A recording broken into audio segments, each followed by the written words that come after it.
Hello my dear students, आज हम लोग बात करने वाले हैं एक current carrying wire magnetic field में रखा है तो उस पर कितना मैग्नेटिक फोर्स लगेगा और इसके कुछ अच्छे अच्छे न्यूमेरिकल सॉल्व करेंगे। और एक क्वेश्चन मैंने आपको होमवर्क में भी दे रखा है, आप उसका आंसर करेंगे। So let's start. हेडिंग लगा लेते हैं, magnetic force on a current carrying wire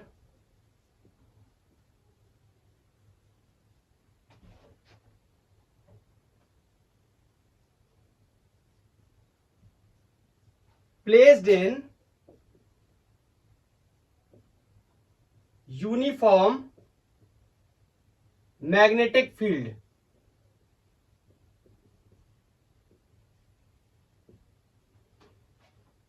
मैं आपको ये दो तरीके से समझाने वाला हूं। पहले रसनिक हेलिडे के मेथड से, उसके बाद एससी वर्मा के मेथड से, जो आपको बेहतर लगे आप उससे समझ लेना। मेरे पास एक वायर है जिसमें करंट है, वो एक मैग्नेटिक फील्ड में रखा गया है, ये इनवर्ट मैग्नेटिक फील्ड है। तो इसके ऊपर कितना मैग्नेटिक फोर्स लगेगा, और ये रसनिक हेलिडे का मेथड है। ओके, समझते हैं। अगर मैं बात करूं आपसे, एक करंट कैरिंग एक चार्ज जो मैग्नेटिक फील्ड में मूव कर रहा है उसके ऊपर कितना चार्ज लगता था, that was Q B B sine theta. Is that clear? इतना फोर्स लगता था एक चार्ज पार्टिकल पे जो मैग्नेटिक फील्ड में मोशन कर रहा था। डिफरेंस क्या है? देखो, इसमें भी चार्ज पार्टिकल है जो मोशन कर रहा है, और प्रीवियस लेक्चर्स में भी हमने पढ़ाई करी थी, जो चार्ज पार्टिकल है वो मोशन कर रहा है। डिफरेंस क्या है?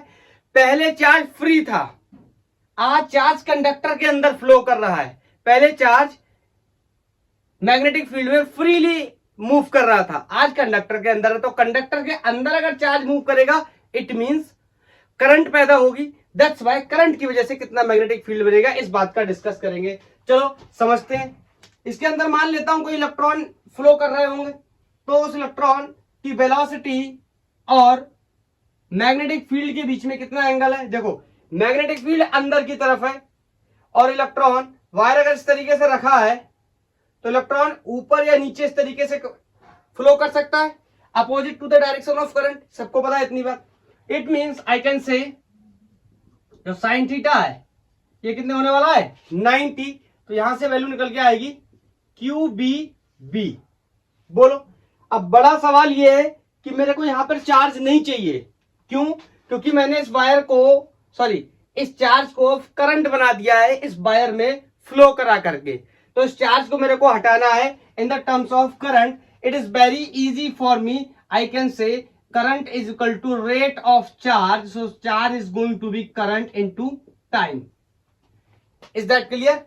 इसको इक्वेशन 1 बना ले रहा हूं, इसको 2, इस वैल्यू को उठा करके यहां रख दूं अगर, तो F इक्वल टू क्यू की जगह I T B into B.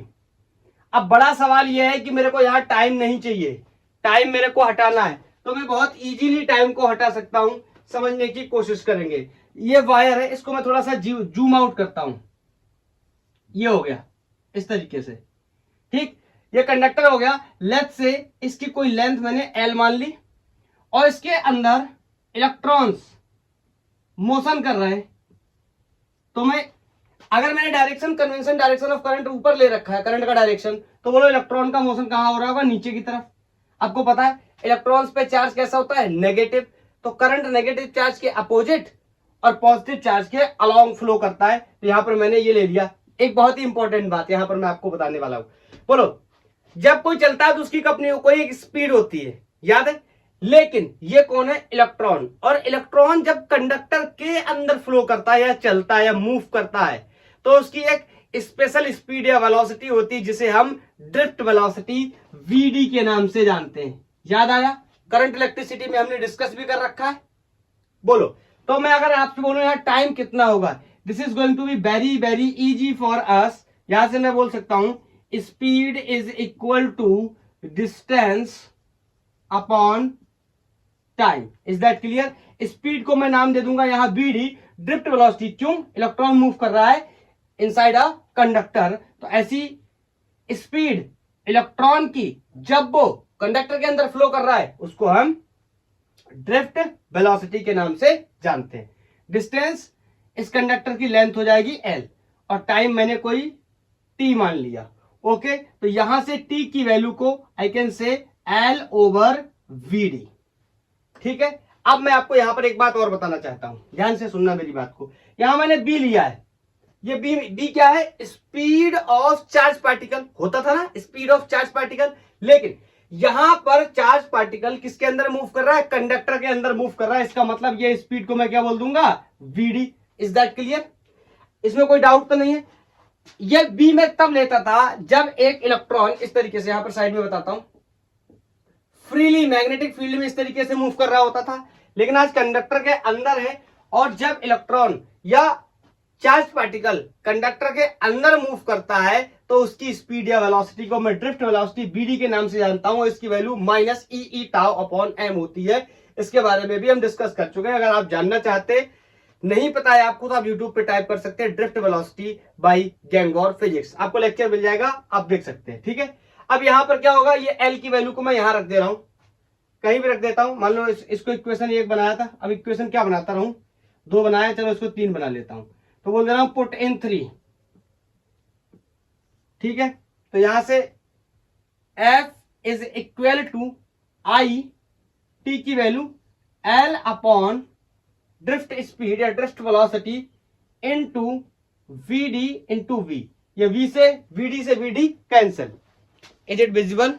Yes, बोलो bd से vd कैंसिल। तो यहां पर मैं रिजल्ट लिख दे रहा हूं कि force is equal to I L v।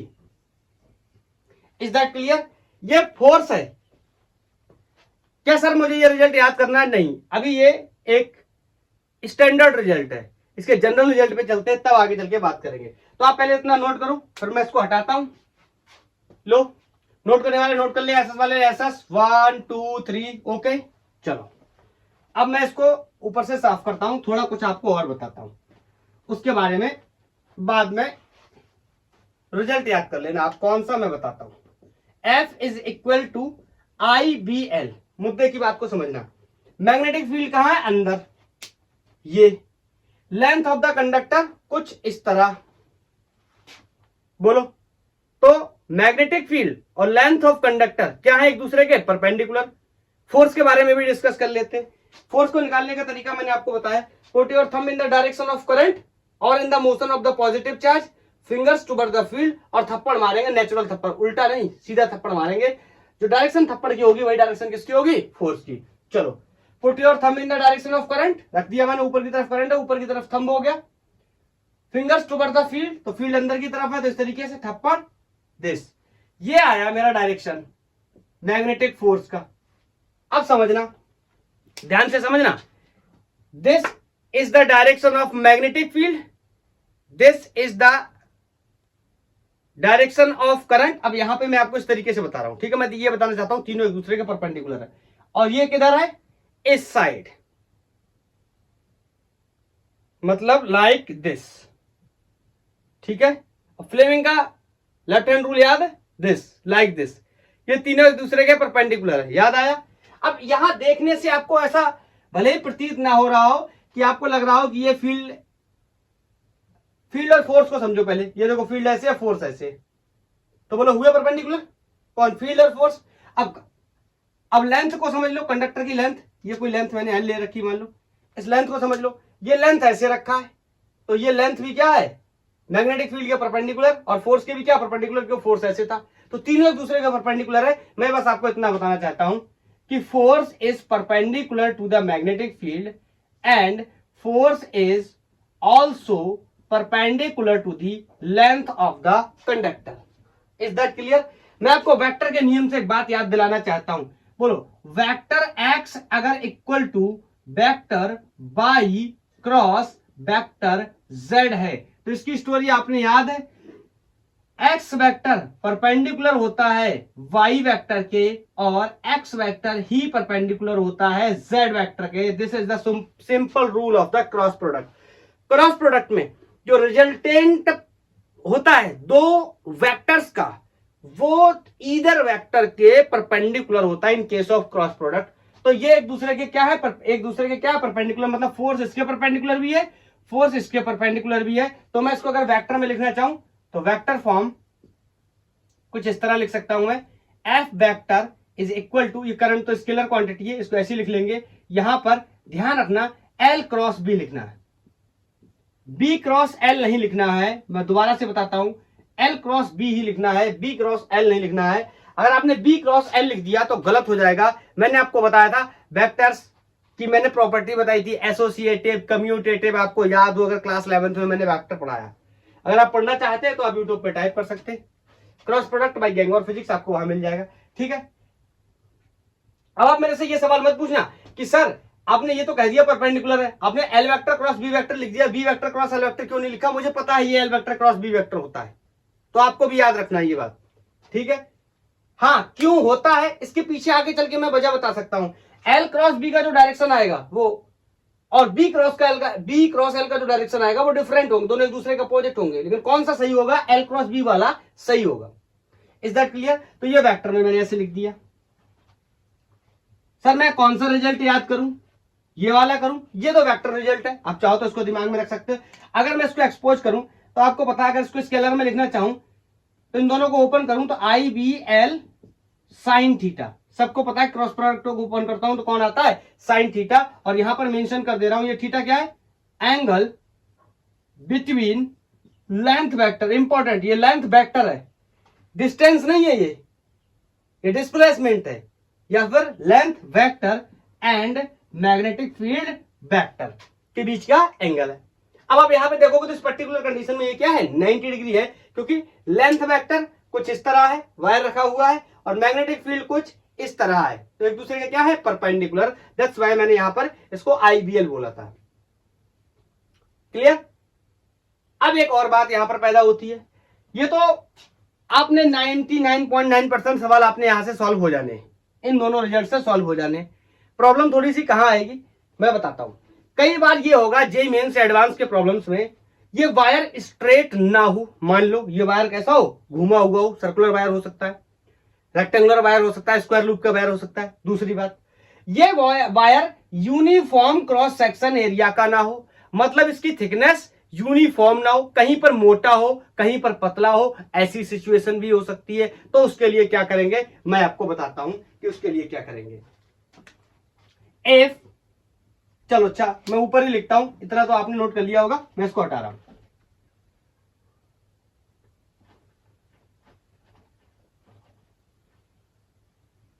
अगर मैं आपसे बोल दूं क्या, if wire is not straight, सीधा वायर नहीं है, या फिर वायर इज नॉट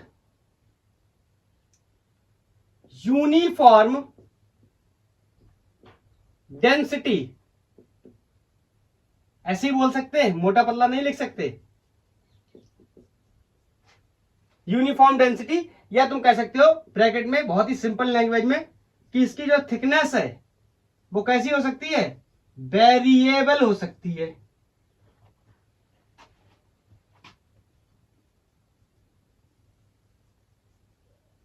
वेरिएबल हो सकती है, ठीक। तो क्या करेंगे समझना, मैंने मान लिया ये वायर कुछ इस तरीके से सर्कुलर वायर है, बोलो, या फिर कहीं पर मैं इसको मोटा करके बनाता हूं, कहीं पर मोटा कहीं पर इस तरीके से पतला है, बोलो क्लियर? तो हम क्या करेंगे, तो आपको पता है ऐसी कंडीशंस में बहुत ही क्लियर कॉन्सेप्ट होता है, हम इस पूरे वायर की वजह से या इस पूरे वायर की वजह से मैग्नेटिक फोर्स तो नहीं बता सकते, लेकिन अगर हम इसका एक सेगमेंट काट लें या फिर इसका भी एक क्या काट लें, सेगमेंट काट लें, तो इस सेगमेंट की वजह से फोर्स निकालेंगे और सारे सेगमेंट को क्या कर देंगे?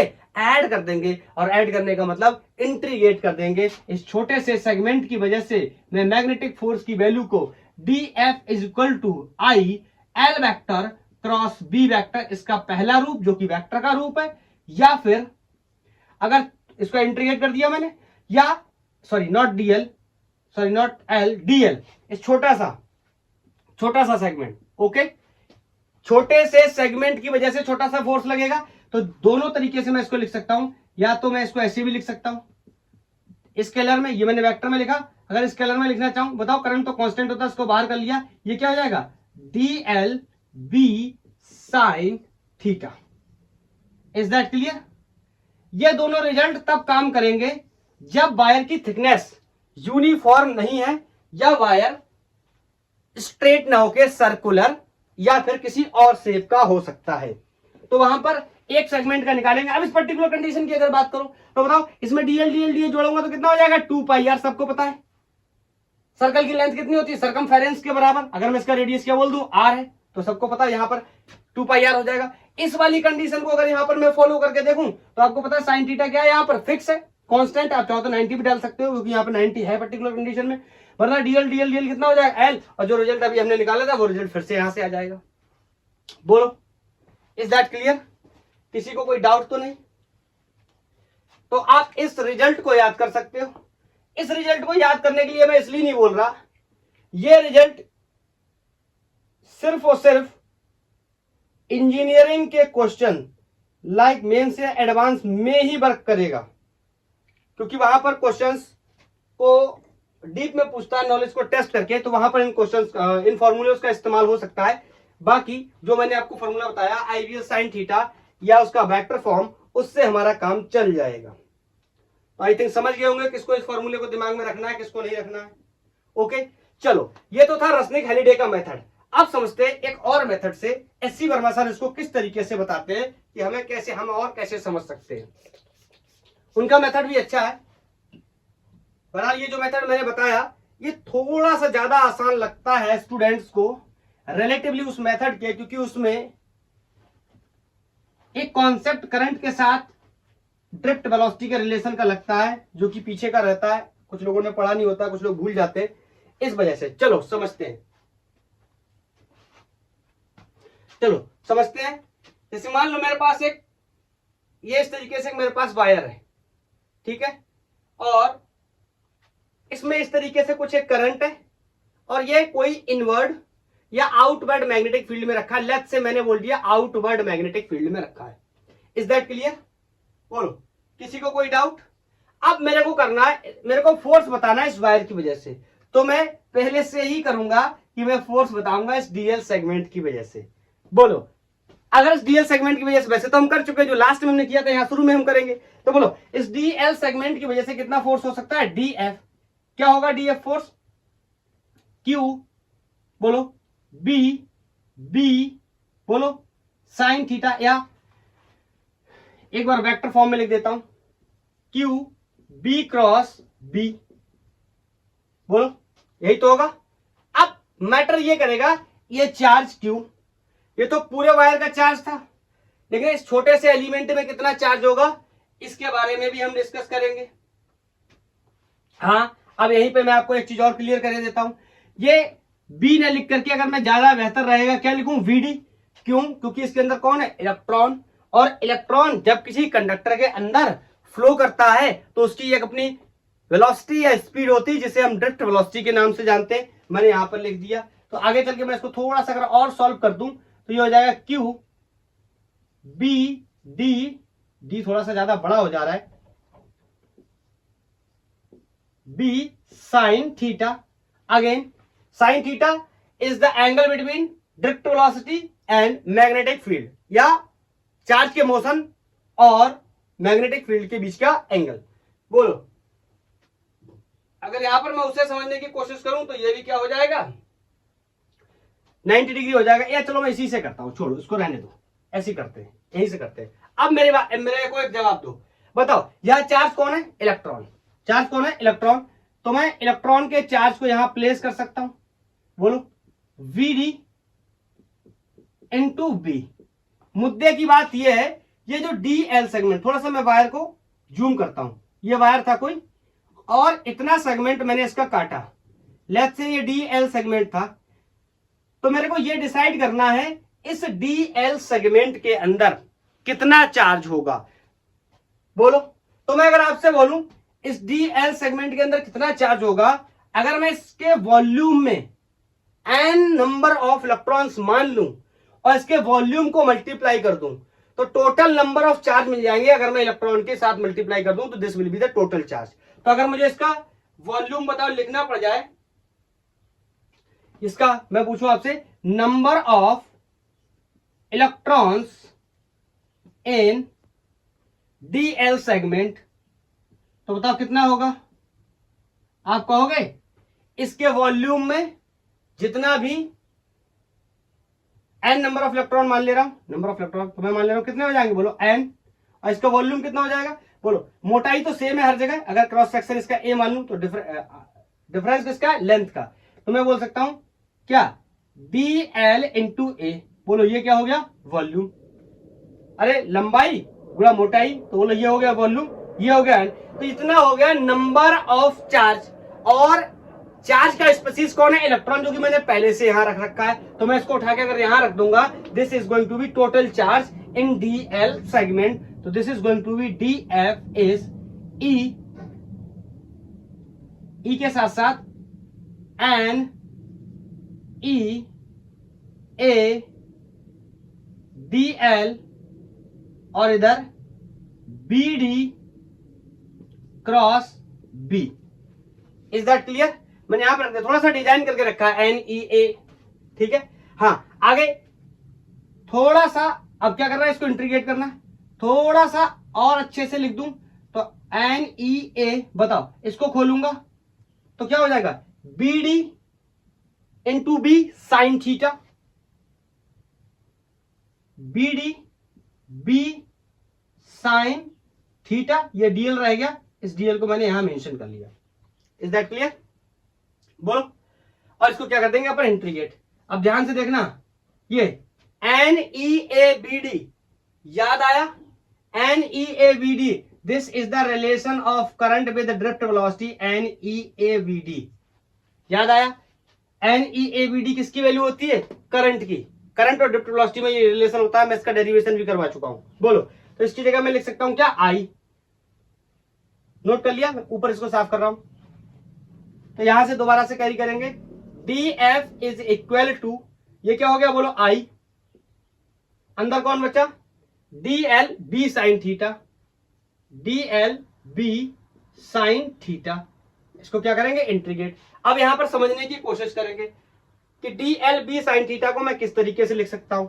या तो मैं यहीं पे इसको भी आंसर मान सकता हूं, या फिर मैं ऐसे भी लिख सकता हूं, आई को बाहर कर लूं और D L cross B vector, sine theta को हटाने के लिए मैं इस तरीके से भी यूज कर सकता हूं। बोलो क्रॉस प्रोडक्ट लिख दूंगा तो साइन थीटा हट जाएगा। ये बहुत बेसिक बातें सबको पता होनी चाहिए, ठीक है। तो ये तो जनरल एल सेगमेंट के लिए है। इस एल सेगमेंट के लिए या करंट एलिमेंट के लिए, अगर पूरे वायर के लिए चाहिए होगा तो क्या करेंगे, लेट्स से इसकी लेंथ कोई क्या है, एल है, तो इसको इंटीग्रेट कर देंगे, D F equal to I D L B sine 90, इस पर्टिकुलर कंडीशन में। बोलो। अब आप ये मत समझना कि ये तो वायर तो ऐसे रखा है तो 90 डिग्री एंगल कैसे हो गया। अरे फील्ड हर बार में इस तरीके से है, अंदर है बाहर है इस बार। तो बोलो, चाहे ये वाला, सुनना, चाहे ये बार ऐसे रखा हो, चाहे ऐसे रखा हो, चाहे ऐसे रखा हो, चाहे ऐसे रखा हो, चाहे ऐसे रखा हो, हर बार में एंगल कितना बनेगा, 90 डिग्री।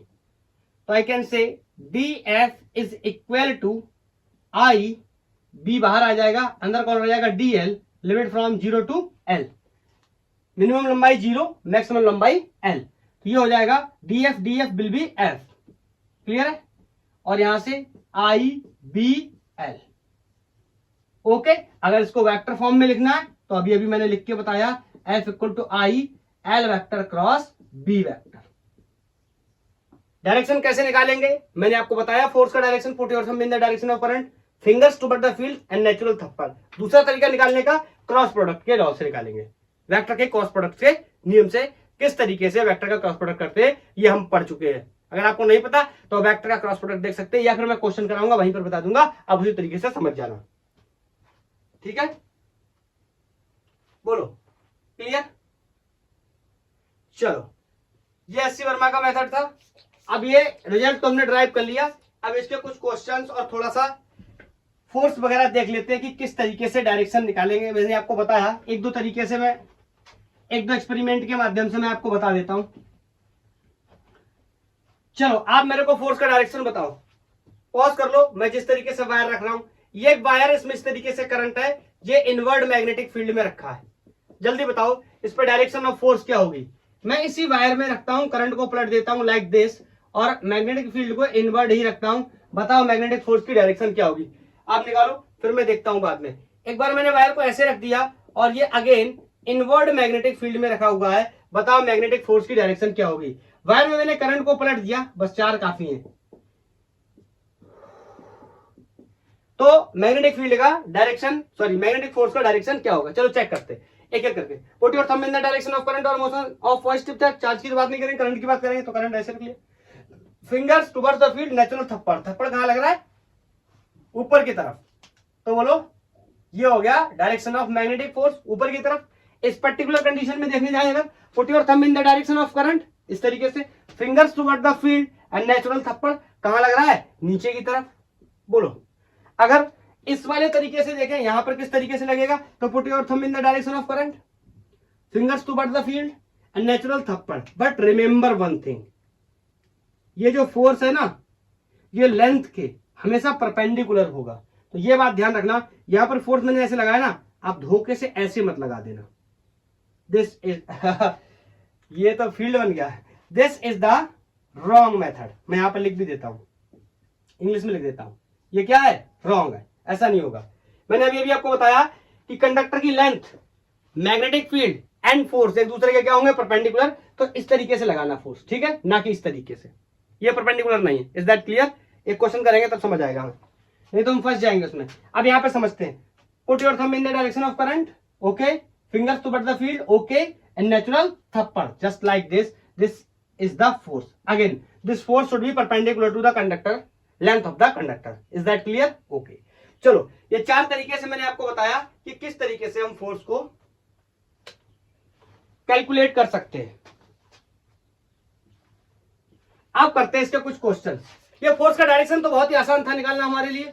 हाँ, क्रॉस प्रोडक्ट के नियम से कैसे निकालते हैं, ये पहली बार तो सीख नहीं रहे, बहुत बार हम लोग क्रॉस प्रोडक्ट सीख चुके हैं अलग अलग जगहों पे। तो अलग अलग तरीके से निकालते रहते हैं डायरेक्शन क्रॉस प्रोडक्ट में। फिर से निकालेंगे क्वेश्चन के माध्यम से। मैंने 2 मेथड बताया आपको फोर्स कैलकुलेट करने का। आपको जो बेस्ट लगा हो या जो इजी लगा हो आप उसको रख सकते हैं। ओके, रसनिक हेलिडी वाला या एससी बर्मा सर का, ठीक है। अभी क्या करेंगे, क्वेश्चंस करने जा रहे हैं। मेरे पास एक क्वेश्चन है कि एक वायर है और इसमें 5 एम्पियर की करंट फ्लो कर रही है। ध्यान से सुनना, अपवर्ड। मैं बताऊंगा अभी क्या मतलब है इसका।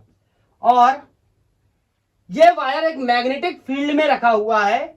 उस जो मैग्नेटिक फील्ड है वो नॉर्थवर्ड है। मैग्नेटिक फील्ड की वैल्यू 0.02 टेस्ला है और नॉर्थवर्ड है। नॉर्थवर्ड मतलब नॉर्थ की तरफ है। क्लियर? अगर इस कंडक्टर की लेंथ 0.06 मीटर है तो आपने बताना है कि calculate magnitude and direction of magnetic force. मैं बताता हूं इसका क्या मतलब है। ये वायर किस तरीके से रखा है, अगर आप ये समझ रहे हैं कि वायर भी ऐसे रखा है, ये रखा है, तो इनके बीच में एंगल 0 हो जाएगा और मैग्नेटिक फोर्स 0 हो जाएगा, तो आप गलत सोच रहे हैं। इसीलिए मैंने यहां लिखा अपवर्ड। समझना मेरी बात को। मैग्नेटिक फील्ड नॉर्थवर्ड है, ये मैग्नेटिक फील्ड है, साउथ से नॉर्थ की तरफ, ऊपर की तरफ मैग्नेटिक फील्ड हो। ये वायर कैसे रखा है, जस्ट लाइक दिस। अपवर्ड का मतलब ये है, ठीक है। Is that clear? Is that clear? अगर आप मैग्नेटिक फील्ड को इस तरीके से मानते हैं तो वायर इस तरीके से रखा है। Is that clear? Is that clear? Okay, तो मैं बोल सकता हूं यहां पर फोर्स निकालने के लिए F = I LB sin 90। Angle is very clear, 90 degree. Okay, I can say current is 5 ampere, length of the conductor is 0.06 metre and the value of magnetic field is 0.02 tesla. और यहां से magnetic force की value 5 छक्के 30 दूनी 60, 6 ×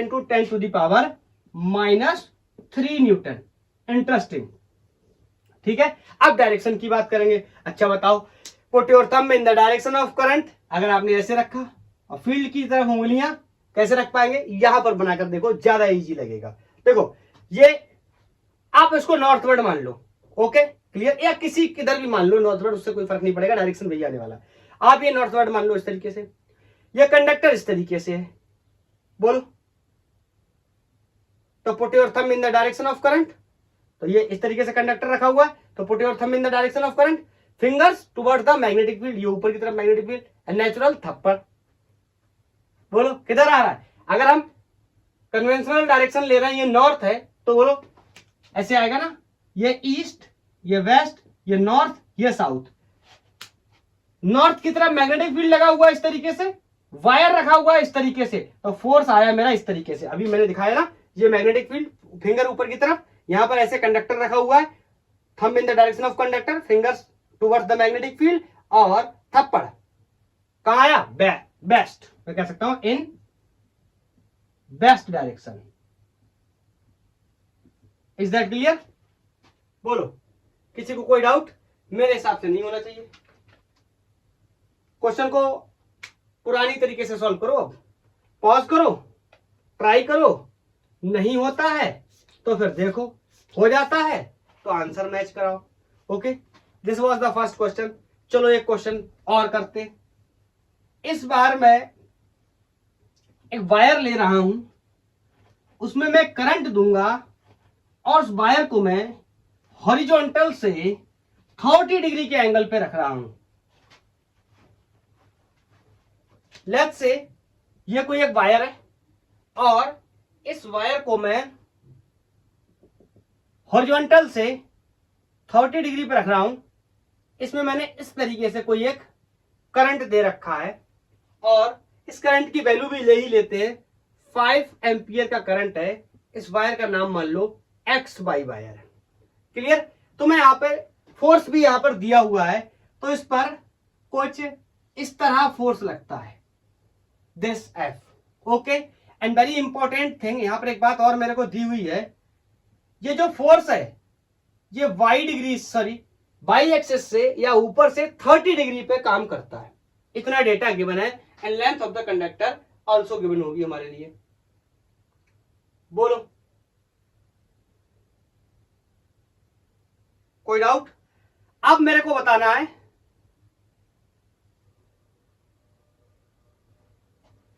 a magnetic field of 0.065 Tesla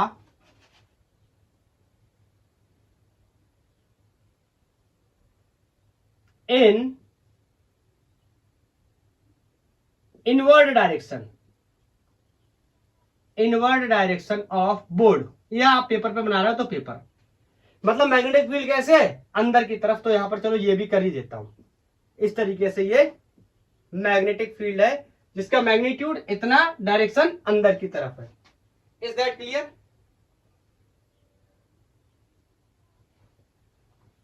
determine mass per unit length of wire. ये जो wire है इसकी मास पर यूनिट लेंथ मुझे क्या करनी है, बतानी है।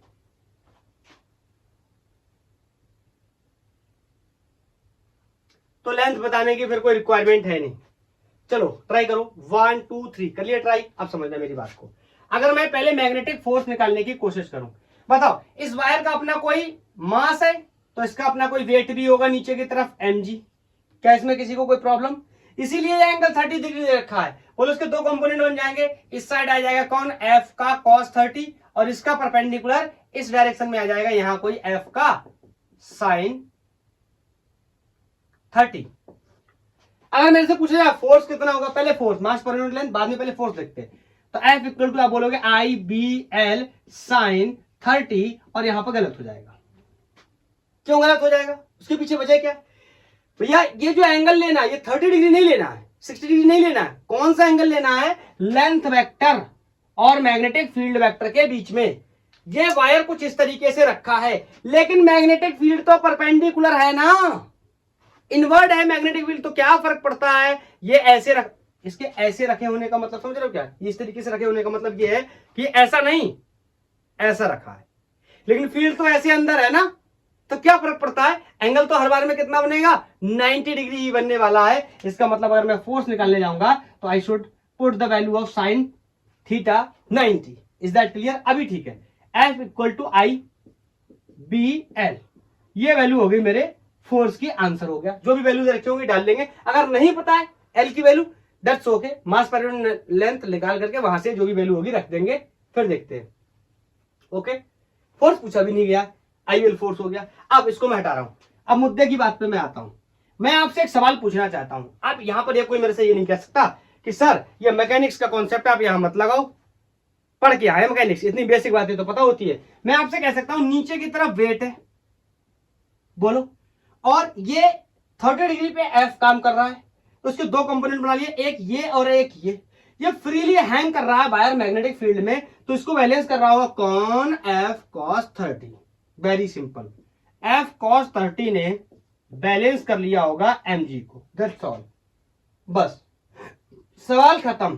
फोर्स कौन है, मैग्नेटिक, वैल्यू कितनी है, आई बी एल, अभी अभी देख करके आए थे, तो आई B L cos 30 is always 3/√3/2 and this is going to m into g। मेरे को मास पर यूनिट लेंथ बताना है, लेंथ को इधर लेकर डिवाइड कर देता हूं, g को इधर ले आता हूं, this is going to be I B upon G into √3/2 m/l। Is that clear? I B divided by G और एल इधर चला गया, यही मेरे को बताना था। सारी वैल्यूज को मैं यहां रख देता हूं। Current is 5 ampere, magnetic field is 0.65 Tesla and G 9.8 and the value this is √3/2। इन सब को जब सॉल्व करेंगे तो answer will be mass per unit length, this will comes out 0.2872। Mass का यूनिट kg, डिस्टेंस का unit metre, this is going to be answer. बोलो mass per unit length कितना हो जाएगा, 0.2872। क्लियर? कैसे निकाल पाए हम, समझ पाए आप इस बात को? चलो एक क्वेश्चन एससीबी से ले लेते हैं। एक एससीबी का प्रॉब्लम है, समझने की कोशिश करते हैं। आप ट्राई किया करो पॉज करके, ओके? जैसे मैं लिखूं वैसे ही तुरंत पॉज कर लो लेक्चर को, तुरंत सॉल्व करो, फिर उसके बाद अगर हो जाता है तो मैच करा लो, नहीं होता तो अच्छे से देखो मैंने कहां गलती की थी, तभी आप अच्छे से सीख पाएंगे। अगर आप बेहतर तरीके से सीखना चाहते तो बोलो, मेरे पास एक इक्विलैटरल ट्रायंगल है और इसके कोई पी क्यू आर कॉर्नर्स के नाम, equilateral triangle everybody know, side length क्या होंगे सेम, और एंगल सारे कितने होंगे 60 डिग्री के। बोलो मेरे को यहां पर एक सवाल बताना है, कह रहा है कि अगर मैग्नेटिक फील्ड का डायरेक्शन कुछ इस तरह है, एससीबी का क्वेश्चन है, एससी वर्मा का, अगर डायरेक्शन मैग्नेटिक फील्ड का इस तरह है तो कह रहा है find magnetic force on each part,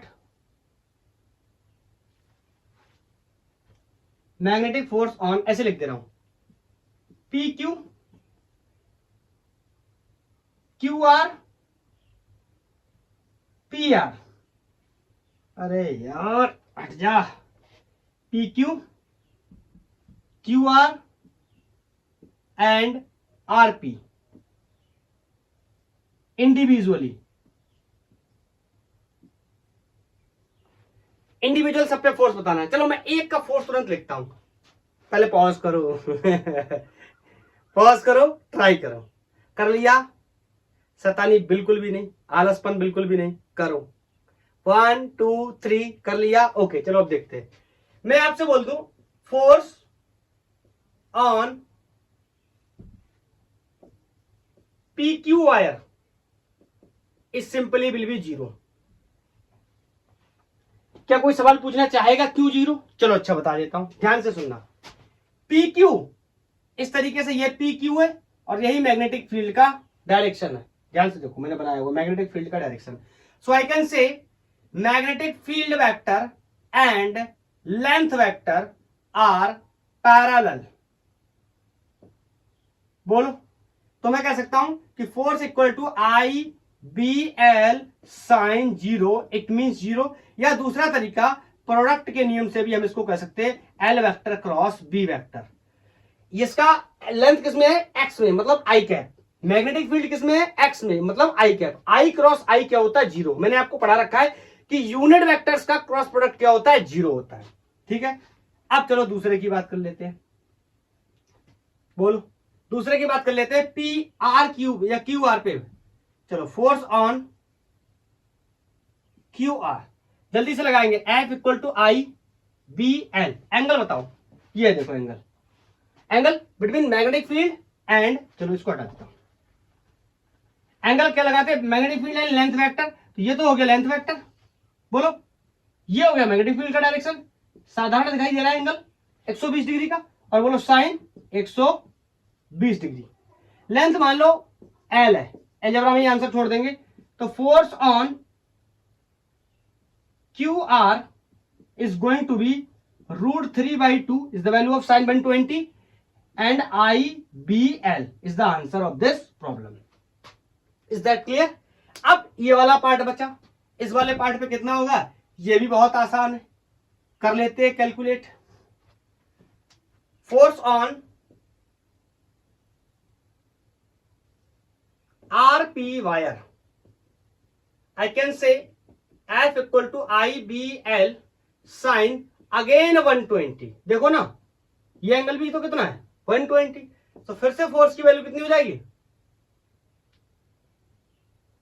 √3/2 IBL। Is that clear? ये एससीबी का प्रॉब्लम था।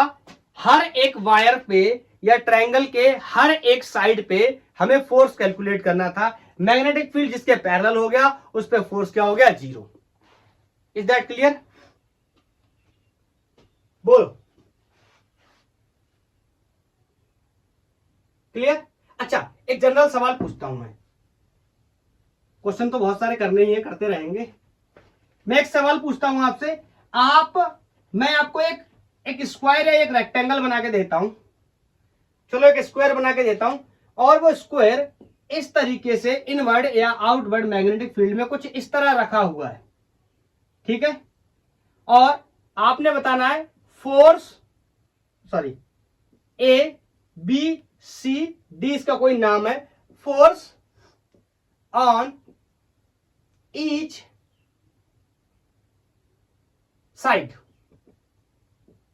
ठीक है, मैग्नीट्यूड की बात, मतलब उसकी बात नहीं कर रहा मैं।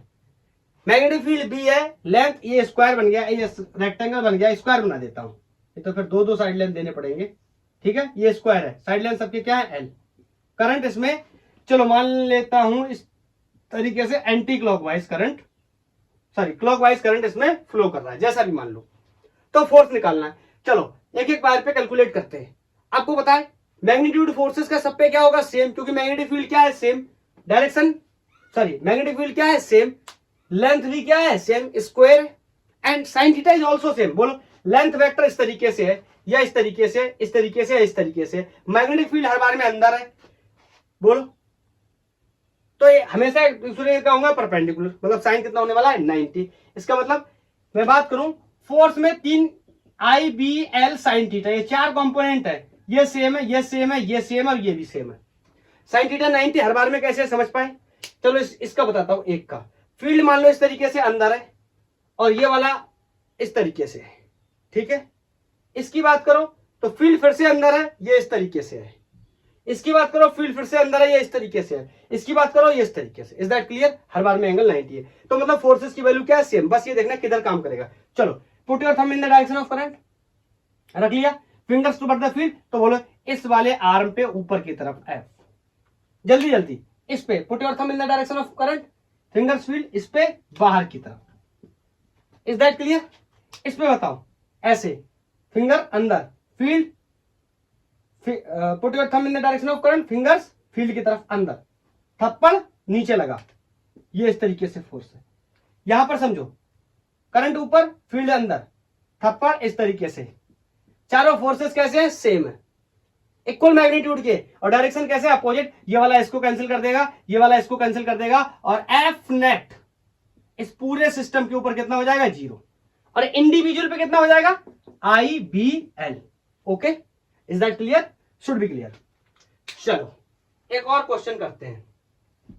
एक प्रॉब्लम मैं रसनिक हेलिडे से लेना चाहता हूं। क्वेश्चन है कि एक वायर है, वो हॉरिजॉन्टली रखा हुआ है और उसमें करंट फ्लो कर रहा है लाइक दिस। एक वायर है कोई, हॉरिजॉन्टली रखा हुआ है, इसमें 28 एम्पियर का करंट फ्लो कर रहा है। ठीक है, तो मेरे से कह रहा है कि इसके ग्रेविटेशनल फोर्स को मैग्नेटिक फोर्स की मिनिमम वैल्यू बैलेंस कर लेती है। तो बताइए मैग्नेटिक फील्ड का मैग्नीट्यूड और डायरेक्शन कितना होगा। चलो मैं लिख देता हूं, इतनी बात तो लिख दी, मुद्दे की बात लिख देता हूं। ठीक है, what is the magnitude and direction of magnetic field, not force, field की बात कर रहा है। क्या हो जाए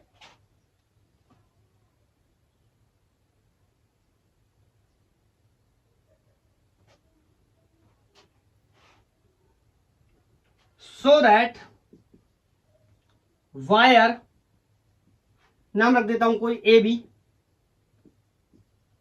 can suspend into magnetic field, suspend करता रहे मैग्नेटिक फील्ड में, and can and gravitation force can balance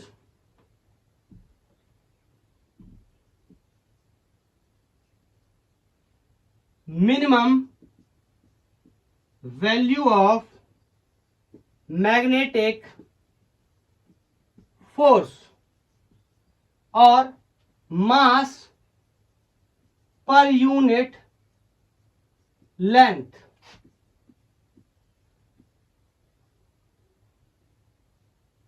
lambda is equal to mass per unit length, और ये गिवन है 0.46 ग्राम पर मीटर। ठीक है, नहीं 46.6 ग्राम पर मीटर। अब मैं समझाता हूं, ये इतनी लैंग्वेज समझने के बजाय, मतलब आप समझना, इस पर ग्रेविटेशन फोर्स लग रहा है, कह रहा है नीचे की तरफ। ठीक है, नीचे की तरफ लग रहा है, तो कह रहा है मैग्नेटिक फोर्स लगेगा इस पे, वो मिनिमम वैल्यू के साथ। लेकिन आपने बताना है मैग्नेटिक फील्ड के मैग्नीट्यूड और डायरेक्शन क्या होगी। तो एक बात तो बहुत सिंपल है, अगर ये ग्रेविटेशनल फोर्स नीचे की तरफ लग रहा है, मेरी बात को ध्यान से सुनना, तो मैग्नेटिक फोर्स कहां लगे कि इसको बैलेंस कर पाए। सबसे पहली बात तो ये कह सकते हो आपकी मैग्नेटिक फोर्स को ऊपर लगना चाहिए। हॉरिजॉन्टल रखा है ये वायर, हॉरिजॉन्टल, और magnetic force sorry gravitational force नीचे लग रहा है, तो एक फोर्स और चाहिए जो इसको बैलेंस कर पाए। तो बताओ कहां लगना चाहिए, ऊपर, तभी तो बैलेंस करेगा ना। और वो फोर्स कौन सा है, मैग्नेटिक फोर्स। और मैग्नेटिक फोर्स के लिए कहानी होती है, अगर मैग्नेटिक फोर्स ऊपर लग रहा है और लेंथ इस तरीके से है, बोलो length of the conductor, magnetic force and magnetic field all are mutually perpendicular. तो मैं आपसे बोलूं, अगर फोर्स ऊपर, लेंथ ऑफ कंडक्टर ऐसे रखी हुई है, तो बोलो मैग्नेटिक फील्ड कहां लगेगा, चेक कर लो। वैसे क्या करते थे, पोटे और thumb in the direction of current, fingers toward the field and natural थप्पड़। इस बार फिंगर्स पता करनी है कहां होगी, नेचुरल थप्पड़ दिया है, चलो वैसे ही कर लेते हैं। पोटे और thumb in the direction of current, current का डायरेक्शन तो दिया है, 28 एम्पियर वैल्यू भी दी रखी है, बोलो। अब फिंगर्स नहीं पता है, लेकिन लेकिन लेकिन फोर्स की वैल्यू पता है, मतलब थप्पड़ कहां करना है, ऊपर की तरफ। बोलो थप्पड़ कहां लग रहा है, ऊपर की तरफ। उंगलियां मत खोलो, भी थप्पड़ मारो ऊपर की तरफ, अब खोलो उंगलियां, बोलो कहां आया, इनवर्ड। Is that clear? समझ आया? नहीं आया हाथ से करके देखो, ऐसे ऐसे रखो और हथेली को कहां करो, फोर्स की तरफ, ऐसे। फिर खोलो उंगलियों को, कहां आया, invert to the plane of the board, और according to you invert the plane of the paper. Is that clear? तो डायरेक्शन तो क्लियर होगा, कहां? अंदर की तरफ। मैग्नीट्यूड कितना होगा? Very easy for us, F equal to IBL sine, जल्दी से बता दो, जल्दी से बता दो। फील्ड अंदर, इस तरीके से मैग्नेटिक फील्ड अंदर, और लेंथ इस तरीके से, एंगल 90। Is that clear? बोलो, is that clear? So F is equal to IBL, मेरे को B बताना है, तो F, चलो यहां पर ऐसे लिख देता हूं एक सेकंड के लिए, F इक्वल टू IBL, ये वैल्यू आ गई मैग्नेटिक फोर्स की। इतनी वैल्यू होनी चाहिए मैग्नेटिक फोर्स की, ताकि वो इसको बैलेंस कर पाए, इसके वेट को या ग्रेविटेशनल फोर्स को। मैंने यहां पर कुछ एक शब्द गलत लिखा है, मुझे लगता है मिनिमम फोर्स नहीं, हाँ सही है, gravitational force can balance the minimum, नहीं, value of magnetic force, minimum field चाहिए, कितना कम से कम, अब हिंदी में समझो क्या बोल रहा हूं, कितना कम से कम मैग्नेटिक फील्ड लगाया जाए और किस डायरेक्शन में लगाया जाए, ताकि ये वायर एक मैग्नेटिक फील्ड में रखने पर फ्लोट कर सके, नीचे ना गिरे। ऐसा ना हो, क्योंकि वेट नीचे की तरफ तो कितना फोर्स लगेगा, ऊपर की तरफ IBL sin 90। Is that clear? ये क्या कर ले, बैलेंस किसको, ग्रेविटेशनल फोर्स को। तो लिख दे रहा हूं, gravitational force is equal to magnetic force, यहां से gravitational force mg and magnetic force IBL। यहां से मेरे को निकालना क्या है, मैग्नेटिक फील्ड की वैल्यू यहां से हो जाएगी B is equal to mg upon IL। तो L को मैंने इसके नीचे लिख दिया, क्यों? मास पर यूनिट लेंथ मेरे को यहां दिया है, क्लियर? और G की वैल्यू मैं जानता हूं, करंट मुझे दिया है, तो यहां से मैं बोल सकता हूं B इज इक्वल टू, ये 46.6 ग्राम पर मीटर में दिया, तो किलोग्राम पर मीटर में कन्वर्ट कर दूंगा। So this is going to be 46.6 into 10 to the power -3। Now ये किस में हो गया, केजी, ग्राम से किलोग्राम पर मीटर, और जी की वैल्यू 9.8 अपॉन करंट इज 28। तो यहां से जो मैग्नेटिक फील्ड की वैल्यू आएगी वो आप कैलकुलेट करके लिख लेना, और this is simply 1.6 into 10 to the power -2 tesla. Direction बोलो, ये मैग्नीट्यूड और direction perpendicular, inward to the plane of board. मैं बोर्ड में पढ़ा रहा हूं। Is that clear? This question from Resnick Halliday. One more. अब वेक्टर का सवाल कर लेते हैं कि वेक्टर में अगर हम सॉल्व करेंगे तो किस तरीके से हमारे आंसर बनने वाले हैं। चलो वेक्टर का क्वेश्चन ले लेते हैं। अगर आपको ऐसा तो नहीं लगता मैं तेज पढ़ा रहा हूं, या आपको ऐसा तो नहीं लगता मैं स्लो पढ़ा रहा हूं, अगर आपको लगता है मैं तेज पढ़ा रहा हूं तो आप YouTube पे स्लो वाला टाइप कर लो, 0.75 वाला, तब मैं ऐसे पढ़ाने लगूंगा, मैग्नेटिक फोर्स। अगर आपको लगता है मैं स्लो पढ़ाता हूं तो आप 2x कर लो, तो आपको ऐसे समझ में आएगा कि magnetic force on the current carrying conductor. Is that clear? Okay, चलो एक मेरे पास क्वेश्चन और है। बोल रहा है कि ये कोई वायर है, ये इस तरीके से रखा है, इसमें 1 एम्पियर की करंट फ्लो कर रही है, और एक ये एक्सटर्नल ये मैग्नेटिक फील्ड में रखा है, और मैग्नेटिक फील्ड इस बार वेक्टर में दे रखा है, और इसकी वैल्यू 2i + 4j कर लेते हैं। 2i + 4j इसकी वैल्यू दे रखी है टेस्ला, और ये जो कंडक्टर है इस कंडक्टर की लेंथ को ही 0.5 मीटर्स दे रखी है। क्लियर? 1 एम्पियर की करंट फ्लो कर रही है, आपने बताना है find value of magnetic force. चलो जल्दी से कैलकुलेट करो, मैं 4 ऑप्शन देता हूं, 18 √18 √20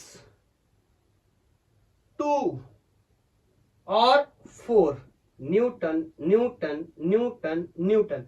डायरेक्शन भी दे देता हूं, क्या करना, कैलकुलेट मैग्नेटिक फोर्स, ऐसे मत लिखो, कैलकुलेट, ऐसे लिखो, calculate magnitude and direction of magnetic force, दोनों चीजें हो जाएंगी। डायरेक्शन भी क्लियर हो जाएगा। चलो क्लियर है। डायरेक्शन तुम सॉल्व करते रहो अलोंग पॉजिटिव जेड एक्सिस और √20 Newton along positive x axis, 2 Newton along positive z axis, 4 Newton along positive y axis। चलो हो गया, बताओ। बहुत ही आसान है, लिख लेते हैं यहां से F इक्वल टू आई, बोलो L vector cross B vector. ये करने वाले तो यहां पर मैं रख देता हूं सारे data. Current is 1 ampere, length अब ध्यान से देखना, ये वायर हॉरिजॉन्टल इस तरीके से प्लेस किया गया, तो बोलो इसकी लेंथ किसमें, एक्स में। अगर मैं इसको वेक्टर में बनाऊं तो ये क्या हो जाएगा 0.5 I cap. Is that clear, vector में मीटर। तो यहां पर मैंने लिखा 0.05 आई कैप का क्रॉस प्रोडक्ट करना है किसके साथ, बी, और बी के कंपोनेंट दे रखे हैं 2i plus 4j। Is that clear. अब मेरे को क्रॉस प्रोडक्ट करने हैं। चलो इनमें से कौन सा ऑप्शन आएगा, अगर आपने कर लिया सॉल्व तो ये 2 न्यूटन आने वाला है जेड एक्सेस के अराउंड। ठीक है, अब मैं यहां पर थोड़ा साफ करके इसको फिर बताता हूं। क्रॉस प्रोडक्ट के नियम आपको पता होने चाहिए, नहीं पता है तो मैं एक बार फिर से बताता हूं। वैसे तो पता नहीं कितनी बार बता चुका हूं, मेरे को खुद पता नहीं है। ये आई, ये जे और ये के, ध्यान से सुनना। किन्हीं भी दो का क्रॉस प्रोडक्ट करेंगे, आई का जे के साथ या जे का के साथ या आई का के साथ या के का जे के साथ, answer will be next. Answer क्या होगा, next. Answer will be next. Next मतलब आई के जे के साथ किया तो आंसर के, जे का के साथ किया तो आंसर आई, के का आई के साथ किया तो आंसर जे। मतलब नेक्स्ट का मतलब समझ गया, जिन दो का मल्टीप्लाई करेंगे आंसर विल बी नेक्स्ट। अगर क्लॉक का है, क्लॉकवाइज घूमे, घड़ी की दिशा में घूमे तो प्लस का नेक्स्ट, और काउंटर क्लॉकवाइज या एंटी क्लॉकवाइज जैसा भी समझो आप, घूमे तो answer will B negative next. Is that clear. चलो अब समझते, यहां पर देखो एफ वेक्टर में ले रहे हैं, ये वन का तो कोई मतलब नहीं। अब इसका इसके साथ देखो, पहले मल्टीप्लाई कर लेते हैं मैग्नीट्यूड की, तो 5 2 10, 0.1 के लग गया 10, तो अरे 5 दूनी 10, पॉइंट लग गया तो 1 रह गया। अब बोलो ये क्या है, आई क्रॉस आई, आई क्रॉस आई। ठीक है, अब इसका इसके साथ करते हैं, प्लस माइनस कोई भी चिन्ह आ सकता है, चेक करेंगे बाद में। इसका इसके साथ पहले मल्टीप्लाई किया, 0.5 का 4 के साथ तो 4 पंजे 20, और एक के बाद पॉइंट, तो मैं ऐसे लिख दे रहा हूं। ठीक है, और आई क्रॉस जे लिख देता हूं एक बार। बोलो आई क्रॉस आई। मैंने आपको बहुत बार बताया है कि अगर यूनिट वेक्टर का क्रॉस प्रोडक्ट करते हैं तो 0 हो जाता है, और यूनिट वेक्टर का, ध्यान से सुनना, सेल्फ करते हैं तो ये स्क्वायर टाइम्स हो जाता है, इसकी मैग्नीट्यूड कितना हो जाता है 1। वेक्टर में मैं ये पढ़ा चुका हूं, सब कुछ बता चुका हूं। तो ये तो 0 हो गया। अब बोलो I cross J, answer will be next, I cross J, I cross J, I cross J, answer is next. Next कौन है, के। अब घूमे कैसे, अगर घड़ी की दिशा में तो आंसर प्लस नेक्स्ट, घड़ी की उल्टी दिशा में तो माइनस। कैसे घूम रहा है, आई क्रॉस जे, मतलब घड़ी की दिशा में, तो answer is going to be plus K. It means 2k cap newton, और के कैप का मतलब जेड। मैं यहां पर फिर से बता दे रहा हूं एक बार, आई का एक्स का मतलब आई, वाई का मतलब जे, और जेड का मतलब के होता है। अगर प्लस आई है तो प्लस एक्स, माइनस आई है तो माइनस एक्स, प्लस जे है तो प्लस बाई है तो जे, माइनस बाई है तो माइनस जे, और जेड की बात करूं प्लस जेड है तो प्लस के, माइनस जेड है तो माइनस के। Is that clear. ये कैसा है, प्लस के, इसका मतलब 2 न्यूटन, तीसरा वाला option 2 Newton in the direction of positive Z axis. Is that clear. बोलो हो गया, मजा आ रहा है। चलो सर मेरे को आप कोई भी सवाल दे दो आप जो वायर से रिलेटेड है, तुरंत सॉल्व कर दूंगा। पूरा कॉन्सेप्ट क्लियर हो चुका है, बहुत ही अच्छी बात है। मैं आपको अब एक सवाल होमवर्क दे देता हूं, आसान सा, वेक्टर का ही क्वेश्चन दूंगा, लेकिन इस लेक्चर का नहीं, प्रीवियस लेक्चर से रिलेटेड दूंगा। एक कोई चार्ज पार्टिकल है जो मैग्नेटिक फील्ड में मूव कर रहा है, जिसके ऊपर 2 × 10⁵ कूलम का चार्ज है, 5 नहीं -5 कूलम का चार्ज है, मूव कर रहा है along positive x axis, positive x axis में ये घूम रहा है, और जहां पर ये घूम रहा है ना, वहां पर मैग्नेटिक फील्ड लगा हुआ है, और इस बार मैग्नेटिक फील्ड में 3D में लगाने वाला हूं, -I cap 4J cap -3K cap Tesla, इतना मैग्नेटिक फील्ड लगा हुआ है। तो आपने बताना है कि मैग्नेटिक फोर्स कितना होगा। मैं 4 ऑप्शन आपको दे देता हूं, A, C, B, D। Okay,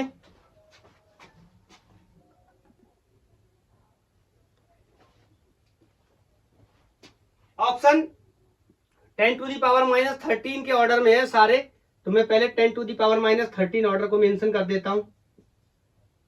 सब में 10⁻13 न्यूटन है, और ऑप्शंस हो जाएंगे आपके 1.8 × 1.18 × 10⁻19, 2.28 × 10⁻13, सब में 13 माइनस का है। यहाँ पर 1.6 × 10⁻13, यहाँ पर 1.72 × 10⁻13 न्यूटन। हाँ, अब कोई मेरे से पूछता है ये कैसे होगा, जैसे अभी हमने किया था वैसे ये होगा, बस इसका एक्सप्रेशन मैं आपको बता देता हूं। अगर आपने पढ़ रखा पिछले लेक्चर तो आपको आना चाहिए, और आपको पढ़ना भी चाहिए, तभी तो हम आगे पढ़ाई कर पाएंगे ना। फिर भी मैं बता दे रहा हूं, F vector equal to Q B vector cross B vector, ये इसका एक्सप्रेशन होता है वेक्टर फॉर्म में, जिसका हम इस्तेमाल करते हैं। और इसकी वेलोसिटी तो दी ही नहीं है। बहुत ही अच्छा हुआ, बहुत ही अच्छा हुआ कि मैंने एक्सप्रेशन बता दिया, अदरवाइज ये सवाल इनकम्प्लीट रह जाता और आप मुझे ढूंढते हुए आते, कहते कहां गया इसकी वेलोसिटी। ध्यान से सुनना और ध्यान से सुनो, ये चारों ऑप्शंस आप देखो स्केलर फॉर्म में, मतलब ये वेक्टर नहीं, मैग्नीट्यूड इसका पूछा जा रहा है। अब मैग्नीट्यूड अगर इसका पूछा जा रहा है तो भैया ये ऑप्शन पता नहीं कैसे मैच करेंगे। अब इसका एग्जैक्ट डेटा तो मैं भूल गया, मुझे पता नहीं है कि इसकी वेलोसिटी कितनी है। क्या करूं, क्या करूं, क्या करूं?